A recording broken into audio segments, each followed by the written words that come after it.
নমস্কাৰ সকলোকে স্বাগতম জনাইছো মোৰ ইউটিউব চেনেললৈকে এটা গুৰুত্বপূৰ্ণ বিষয় এইটো ভিডিঅ'ৰ জৰিয়তে আলোচনা কৰিব বিচাৰিছো স্পেচিয়ালি আজি বিটিআৰৰ টেট পাছ কৰা প্ৰাৰ্থীসকলৰ কাৰণে এটা বিশেষ দিন হিচাপে বিবেচিত হৈ ৰব বিটিআৰত বহুদিনীয়া অপেক্ষাৰ অন্তত আজি 1337টা জিটি আৰু পিএইচডি পদত ওদালগুৰি মহাবিদ্যালয়ত নিযুক্তি পত্ৰ বিতৰণ কৰিলে বিটিআৰ চৰকাৰে যেটো নেকি জিটি পিজিটিত উত্তীৰ্ণ হোৱা প্ৰাৰ্থীসকলৰ কাৰণে এটা বিশেষ দিন হিচাপে আজিৰ দিনটো বিবেচিত হৈ ৰব আৰু বিটিআৰ চৰকাৰেও এটা খুব ধুনীয়া পদক্ষেপ হাতত লৈ আজি বিটিআৰৰ প্ৰায় 1337টা জন প্ৰাৰ্থীক নিযুক্তি পত্ৰ বিতৰণ কৰিলে এই চেগতে যিসকল প্ৰাৰ্থী আজি নিযুক্তি পত্ৰ পাবলৈ সক্ষম হ'ল অৰ্থাৎ নিযুক্তি পাবলৈ সক্ষম হ'ল জিটি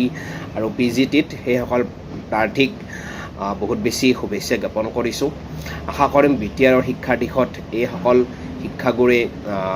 শিক্ষাৰ মানদণ্ড আগুৱাই লৈ যাব আৰু লগতে বিটিআৰ চৰকাৰক তথা বিটিআৰ প্ৰধান প্ৰমোদ বড়ো ডাঙৰীয়াকো বহুত বেছি ধন্যবাদ জ্ঞাপন কৰিছোঁ বিটিআৰৰ শিক্ষাৰ দিশত কিছু আগুৱাই গ'ল বিটিআৰ শিক্ষাৰ দিশত আকৌ আগুৱাব এইসকল শিক্ষাগুৰুৱে আজি যিসকলে এপইণ্টমেণ্ট পালে সেইসকল শিক্ষাগুৰুৰ দ্বাৰা ভৱিষ্যত প্ৰজন্মই সুৰক্ষিত হ'ব শিক্ষাৰ ক্ষেত্ৰত বিটিআৰৰ যি শিক্ষাৰ সমস্যা সেই শিক্ষা সমস্যাটো লাঘৱ হোৱা বুলিয়ে ক'ব পাৰি কাৰণ বৃহৎ সংখ্যক নিযুক্তি এটা আজি হৈ গ'ল ওদালগুৰিত আৰু পুনৰবাৰ সেইসকল প্ৰাৰ্থীক যিয়ে নিযুক্তি পাবলৈ সক্ষম হ'ল সেইসকল প্ৰাৰ্থীক শুভেচ্ছা জ্ঞাপন কৰিছোঁ লগতে বিটিআৰ চৰকাৰ তথা বিটিআৰ প্ৰধান প্ৰমোদ বড়ো ডাঙৰীয়াকো এই চেগতে ধন্যবাদ জ্ঞাপন কৰিছোঁ আজি বিটিআৰ চৰকাৰৰ ভাল প্ৰচেষ্টাৰ কাৰণে আজি বিটিআৰৰ ৰাইজৰ আশা আকাংক্ষাৰ যি গুণগত শিক্ষাৰ সপোন সেই সপোনক সৰগত কৰি বা সপোন বাস্তৱত ৰূপায়ণ হোৱাৰ আশাৰে আজি যিসকলক এপইণ্টমেণ্ট দিলে সেইসকল শিক্ষাগুৰুৱে অদূৰ ভৱিষ্যতে বিটিআৰৰ শিক্ষাৰ দিশত গুণগত শিক্ষা প্ৰদান কৰিবলৈ আশা কৰিছোঁ আৰু পুনৰবাৰ ধন্যবাদ জ্ঞাপন কৰিছোঁ বিটিআৰ চৰকাৰ তথা প্ৰমোদ বড়ো ডাঙৰীয়াক লগতে সেইসকল প্ৰাৰ্থীক শুভেচ্ছা জ্ঞাপন কৰিছোঁ যিসকলে আজি নিযুক্তি পাবলৈ সক্ষম হ'ল আৰু আজিৰ দিনটো বিটিআৰৰ বাসিন্দাসকল তথা বিটিআৰৰ প্ৰাৰ্থীসকলে যিসকলে আজি নিযুক্তি পাবলৈ সক্ষম হ'ল সেইসকলৰ কাৰণে আজি বিশেষ দিন হিচাপে বিবেচিত হৈ ৰব আৰু আজি নিযুক্তি পত্ৰত যি অনুষ্ঠান আছিল ওদালগুৰিত তাত পিজিটিত 137 জন আছিল আৰু জিটিত আছিল 1200 প্ৰাৰ্থী আৰু এইসকল প্ৰাৰ্থী একেলগে আজি নিযুক্তি দিয়া হয় টোটেল 1337টা পদত আজি জিটি পিজিটিত নিযুক্তি দিয়া হয় আৰু ইয়াৰ লগে লগে লয়াৰ প্ৰাইমেৰী আপাৰ প্ৰাইমেৰীৰো কথা আহি পৰিছে আৰু সেইটো আমি আশা কৰিম যে বিটিআৰ চৰকাৰ তথা প্ৰমোদ বড়ো ডাঙৰীয়া অতি সোনকালে বিজ্ঞাপন মুকলি কৰি দিব ইতিমধ্যে প্ৰমোদ বড়ো ডাঙৰীয়াও কৈছে যে প্ৰায় 1000+ পদ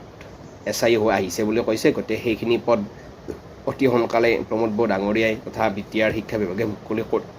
দিব বুলি যিসকল বিটিআৰ টেট পাছ কৰা প্ৰাৰ্থী আছে নিযুক্তি নোপোৱাকৈ লয়াৰ প্ৰাইমেৰী আপাৰ প্ৰাইমেৰী সেইসকল প্ৰাৰ্থী অধীৰ আগ্ৰহেৰে বাট চাই আছে যে বিটিআৰত পুনৰ যাতে অতি সোনকালে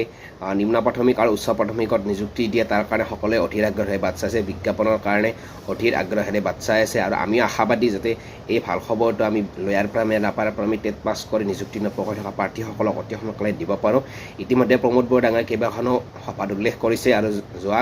দুদিন আগতো এখন সভাত তেখেতে মানে এটা কথা উল্লেখ কৰিছিল যে লয়াৰ প্ৰাইমেৰী আপাৰ প্ৰাইমেৰীৰ কাৰণে SIও ইতিমধ্যে আহি পোৱা বুলি কৈছে প্ৰায় 1000+ পদৰ কাৰণে গতিকে যিখিনি খালী হৈছে সেইখিনি পদৰ কাৰণে হয়তো অতি সোনকালে বিজ্ঞাপন মুকলি কৰিব আৰু সেইটো আশাৰে আমি ৰৈ আছোঁ বিটিআৰত যাতে শিক্ষাৰ মানদণ্ডটো উন্নত হয় গতিকে সেই আশাৰেও আমি ৰৈ আছোঁ গতিকে আজি যিসকলে নিযুক্তি পাবলৈ পুনৰবাৰ সকলোকে শুভেচ্ছা জ্ঞাপন কৰিছোঁ আৰু অতি সোনকালে LP আৰু UPতো বিজ্ঞাপন মুকলি কৰক সেইটো আহ্বানেৰে ভিডিঅ'টো সামৰণি মাৰিছোঁ ধন্যবাদ